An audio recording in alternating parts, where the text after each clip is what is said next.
This is the all-new Infinix Zero X, or 10. What do companies have against the number 9? Because, you know, the Zero 8, the Zero X, like, okay.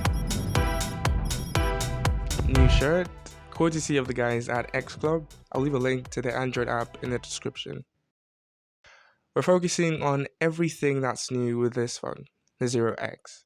And no better place to start than the exterior.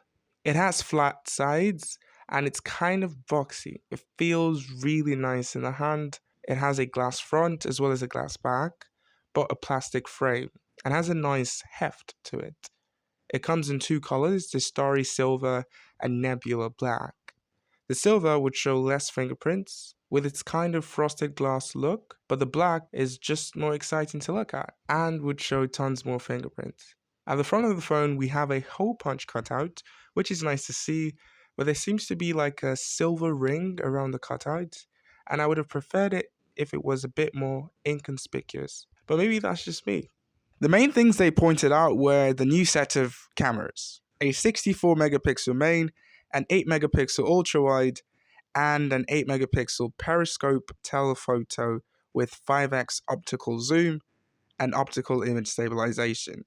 A periscope lens is basically something that helps you see pretty far away. Sounds like a lot, but that simply means it's better when it comes to taking zoomed in photos.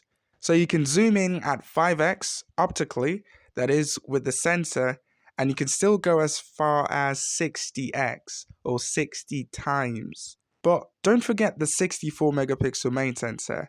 I took some photos under really good light and I was impressed. Colors looked true to life and it was detailed, especially when shooting with a 64 megapixel mode. I really do like now that, you know, we've kind of abandoned the 2 megapixel macro and 2 megapixel depth. Yes, that 64 megapixel main sensor looks really impressive. We also have an ultra-wide, it's an 8 megapixel sensor, and it's not as detailed as the main sensor, but I mean that's understandable because it's 8 megapixels. There are also improvements in the display.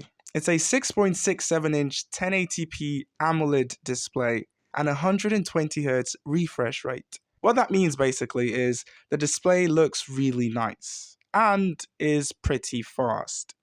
And that sounds all great, because it does, but it makes me concerned about how the battery would perform, considering, I mean, it's only 4,500 milliamp hours. I'm just saying, a huge display like that, with AMOLED, with 1080p, and 120Hz refresh rate, battery wouldn't be its strong suit.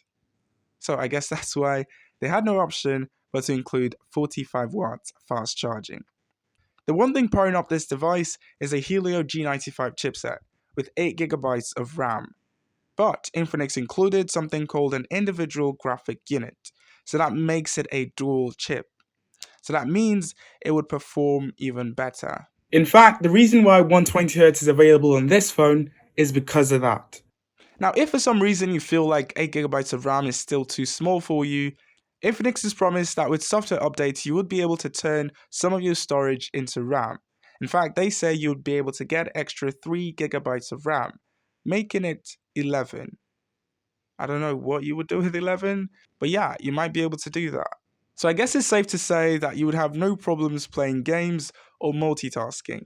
Okay, so if you end up liking this video, please don't forget to actually like this video. In fact, you could do it right now. Subscribe to the channel because we are really trying to hit 2,000 subscribers before the end of September. And I think that is everything new. Cameras, pretty good, plus that 60x periscope, 120Hz AMOLED 1080p display, Helio G95, battery life not being too great with 120Hz, but at least you have 45 watts fast charging, and of course, the starry finish on the back of the phone. The Zero X costs about 144,600 in Nigeria, while the Zero X Pro costs 180,000. And if you want to find out the differences between these two phones, you should click this video, and I would see you when you see me.